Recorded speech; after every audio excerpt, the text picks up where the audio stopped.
Hey guys, it is Mershed. Welcome back to my channel. Today we're going to be looking at my clan boss team. I'm just going to be doing a bit of a showcase for you guys. The reason for this is my team was inspired by a YST video where he showcased the same team on somebody else's account doing like 140 million damage on Ultra Nightmare, but the guy's gear was insane. So I'm I built this team looking to see if this team could still one key and still put up good damage numbers despite not having crazy cracked gear, and proving that sort of average endgame accounts can still one key Ultra Nightmare comfortably. So the first member of this team is going to be Farrakin the Fat, or as my team call him, Fat Man. He is a great clan boss champion. He is probably my favorite champion to use in clan boss because his abilities just allow so much for the team and it just incorporates so much damage, right? So his A1 has a decreased defense, which is a needed debuff. His A2 has HP burn and poison, which are two of the best debuffs to get on the clan boss just for damage.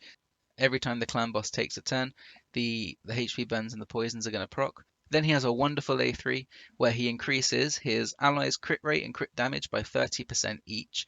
And this is on a 4-turn cooldown, which lasts for 3 turns. So essentially means there's only going to be one turn where your allies don't have that 30% crit rate and crit damage buff. However, with masteries, we kind of try and compensate for that. So we have Cycle of Magic, which gives a 5% chance of decreasing a random skill by 1 every turn. And then we pair that with Lasting Gifts, which has a 30% chance to extend the duration of any buffs cast by Farrakin. So with these two, it means that one of two things have a chance of happening. We either have that 3-turn crit rate buff up on a 3-turn cooldown instead of 4 because we can decrease the cooldown of it, or we have Lasting Gifts, which means that it will be a 4-turn cooldown that places the buff for 4 turns, which is really good. The rest of his masteries is just standard clan boss masteries down to War Master. And then the other stuff, I've already gone over these two, but we've got Law of Steel, which can help increase his damage because we're not running any speed sets. We've got Master Hexer to make sure the HP burn and the poisons stay on the clan boss for as long as possible. We have Swarm Smiter, which just increases accuracy, and these other two just increase accuracy as well. Again, just to make sure he has as much chance as possible to get his debuffs out on the clan boss.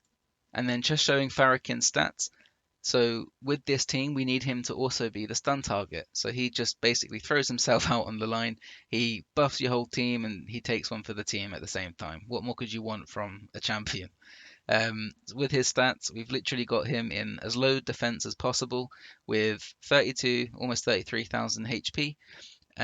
We've got 248 speed, and then the rest of it is just whatever damage that we could squeeze into the build.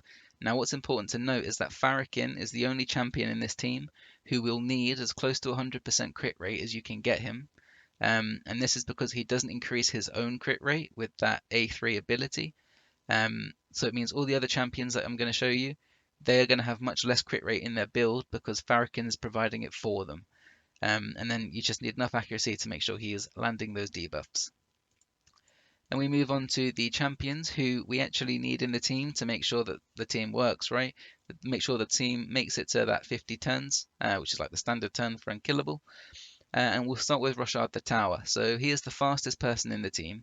He needs 277 speed in this tuning to make it work. He has a lot of HP and a decent amount of defense, and this is just to make sure he is not the stun target and he will not get stunned by the clan boss in any situation.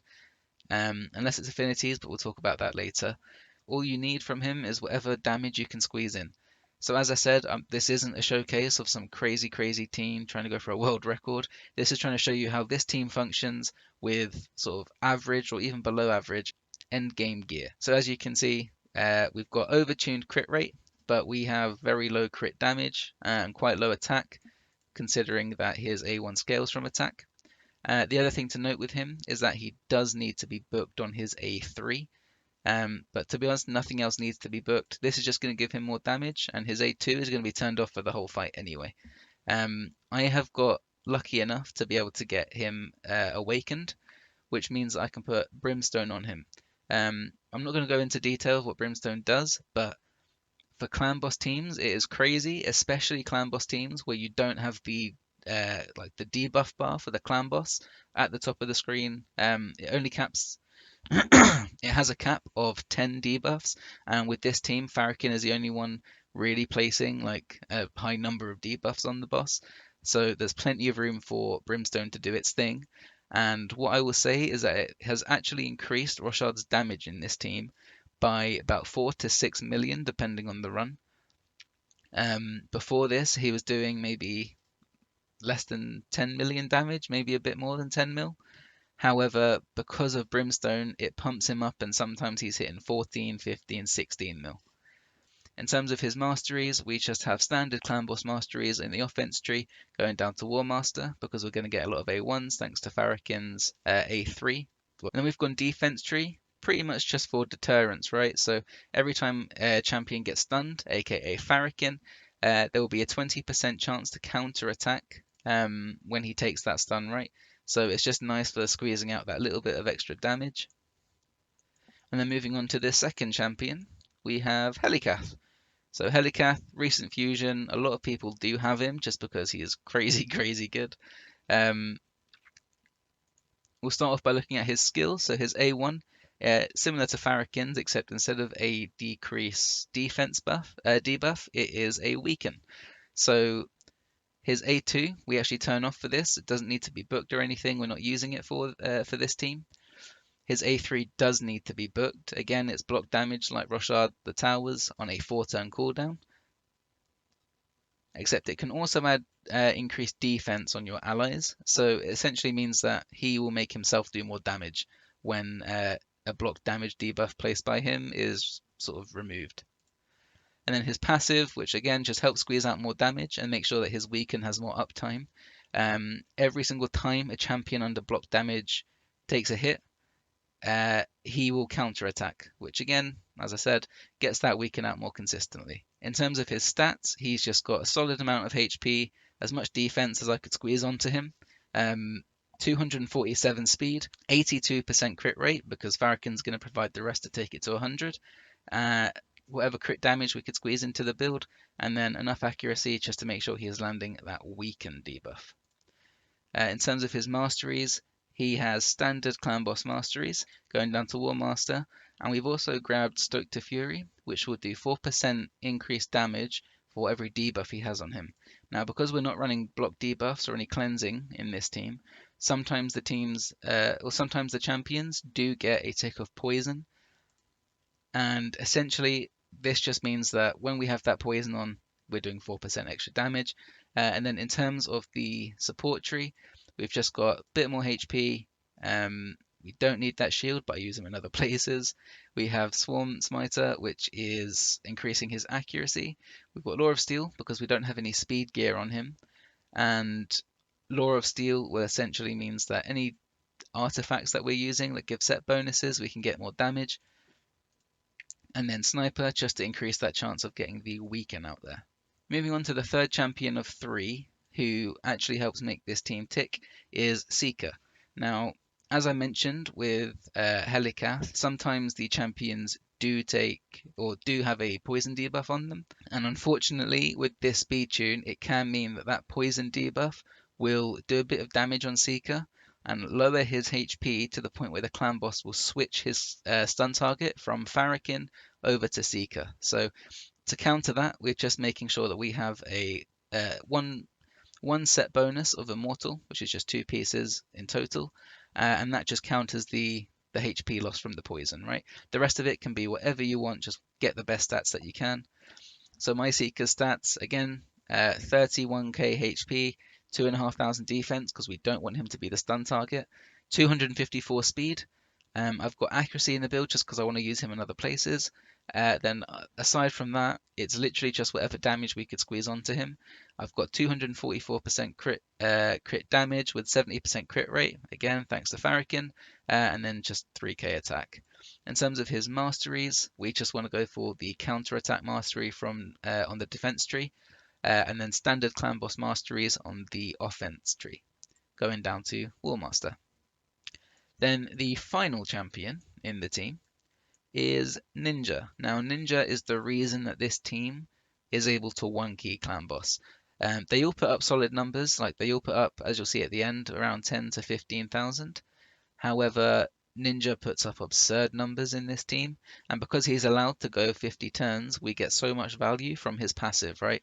So his passive means that every time he lands one of each ability on a clan boss or any other boss, he will get a stack. Each stack increases his attack by 20% and his crit damage by 10%, which means after a few turns, this is going to be fully stacked out. Essentially, what it will mean is that he will get 100% extra attack as well as 25 extra crit damage. So he just starts hitting like a truck, right? And then we actually look at his abilities. So his A1, it has a decreased defense on a pretty good chance of placing it, 60%. We have Hail Burn, which will pop any HP burn debuff on the clan boss, and it will just instantly activate it and do a huge chunk of damage, as you'll see. It also places a perfect veil buff on Ninja, which helps a lot with him avoiding the stun from the clan boss. Then his A3 Cyan Slash, when it's used on bosses, it will ignore 50% of the defense, so it just hits one hit with pretty good damage, and it will also decrease the cooldown of Hail Burn. So we have Hail Burn placing a 2-turn perfect veil buff on a 2-turn cooldown. And then, yeah, we've already gone over his passive. In terms of his masteries, we have standard clan boss masteries going down to War Master again. And then the support tree, we've just got some accuracy to make sure that he is placing that decreased defense, or as consistently as possible at least. Then we have Cycle of Magic, because Ninja can never come out of this speed tune, same as Farrakin. So they can afford to just reset their abilities and get as much damage out as possible. Then we've also gone for Sniper to increase the chances of placing the decreased defense. And then Master Hexer just to make sure that, again, we extend the duration of it. And because he's not using any speed gear and he is pretty much full damage as long as you get the speed right, he is in Law of Steel. And sorry, just to show you his stats, he is on 32,000 HP. He has 2,500 defense just because we don't want him to be the stun target, just in case he doesn't get that perfect veil buff on him. 218 speed is the speed that you need to make sure that he doesn't fall out of sync. The reason he can fall out of sync, by the way, is because his A1 it's annoying to try and get into a speed tune. Every time he hits a boss with his A1, it increases his turn meter by 15%. But because we have Roshcard going so fast and Seeker increasing turn meter, it means that he will never fall out of this speed tune. With the rest of his stats, again, he doesn't have a 100% crit rate because of Fahrakin. He's got as much attack and crit damage as we could squeeze into him, and enough accuracy to make sure we're landing those debuffs. So as you can see, I've got two different copies of the same team. One has Helicath in the lead spot because of his increased defense for everybody aura. However, I'm going to use the one that has Farrakin in the lead spot. You can do it either way. Obviously, Helicath in the lead spot will mean more damage overall, which is obviously good. However, there is very small chance that increased defense on Farrakin the Fat could stop him from becoming the clan boss stun target, but it doesn't really happen, so you don't need to worry about it too much. But the reason I've got this team, which is where Farrakin is not, where Helicath is not the leader for the team, is because I wanted to take out his damage for the purposes of this video at least, just to show that this team is still able to 1-key Ultra Nightmare without crazy cracked gear, with standard endgame gear, and without that increased extra defense from Helicath.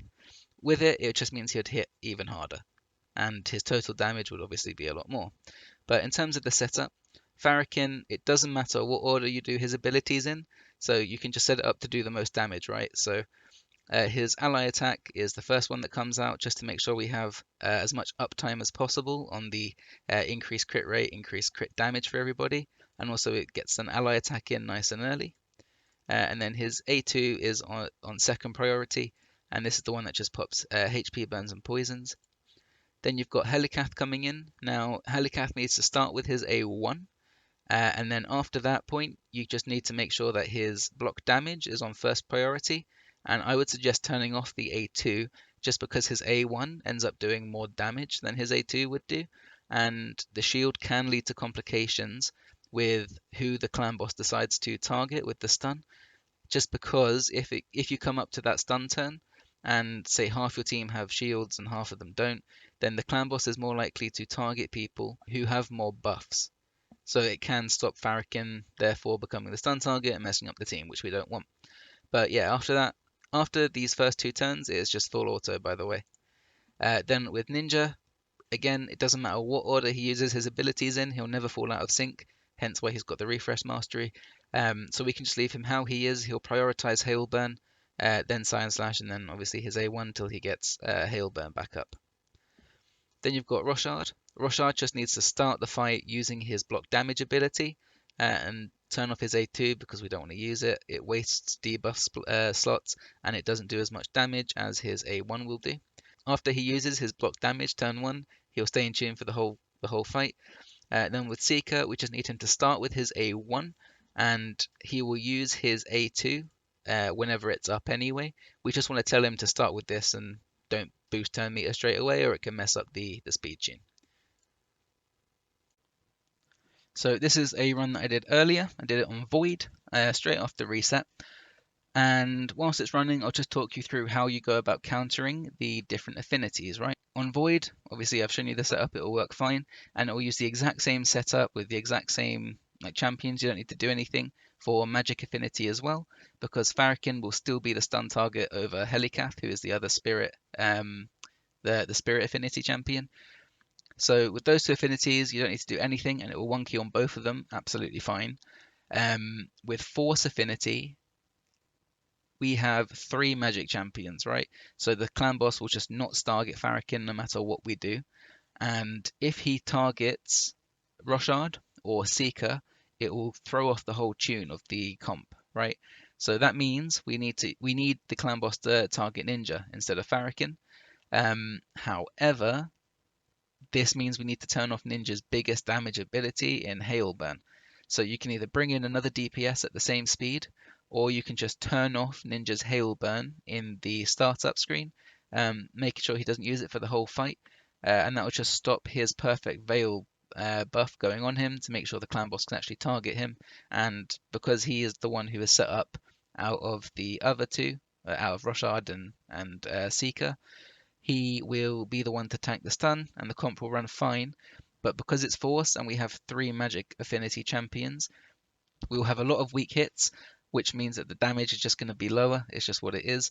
Helicath and Farrakin will do more damage though, which kind of makes up for it a little bit. But yeah, it will fall with my gear just short of a 1-key. If you have better gear than me, then there's every chance that you will still be able to get a 1-key on Force affinity.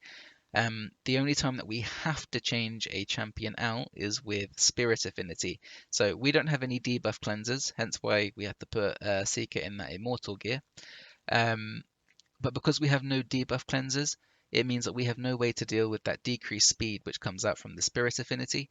So what we need to do is swap out Ninja for any cleanser to get rid of that decreased speed, and Farrakin will still proceed to take the stun regardless. It's just dealing with the debuffs that Spirit Affinity throw out. To do that, the easiest way is to just use a Doom Priest and put her at the same speed as Ninja, and she'll just function in the team. And yeah, it will still be a 1-key with better gear than mine, but with my gear, it's just under a 1-key, sadly. I'll skip now towards about midpoint of the run. So Ninja's got all of his stacks by this point. And as you can see, Hail Burn, I think it just did like 180 to 200k per hit. His A3 is doing 220k per hit. So like his damage is crazy. So when you're comparing him to the rest where they're doing like anywhere between 30 and 100,000 for their damage, and Ninja's just out there with his crazy damage. He's doing 120,000 per hit of the Hail Burn, sorry. And that's not including the War Master procs he's getting as well. So then we'll skip towards now the end of the run, where we will see the damage numbers. So we'll just go here. So yeah, 103 million, almost 104 on Clan Boss. Looking at the damages, it's pretty even across the board. The lowest on the team is Farrakin, which is fairly surprising. He's putting up 12 million, Helicath almost 15, Roshcard putting up 15, again thanks to that Brimstone Blessing. It's literally adding like 4 to 6 million damage every run. It's honestly insane. And then you got Seeker putting up 15.5 mil, with Ninja just carrying the team with that big boy damage, almost 46 million on his own, which means that he's only like what 25 million off of one keying this just with his damage alone. So you just need 25 million from the others. So it's really easy to get to the gear that you need to be able to do it. So that's the team, everybody. I'll leave full information on how to work against the affinities and the speeds of the champions as well. So I hope you enjoyed the video, and hopefully it's encouraging to see that you can still one key Ultra Nightmare with the right champions without needing cracked insane gear. So yeah, leave a like if you like the video, and peace.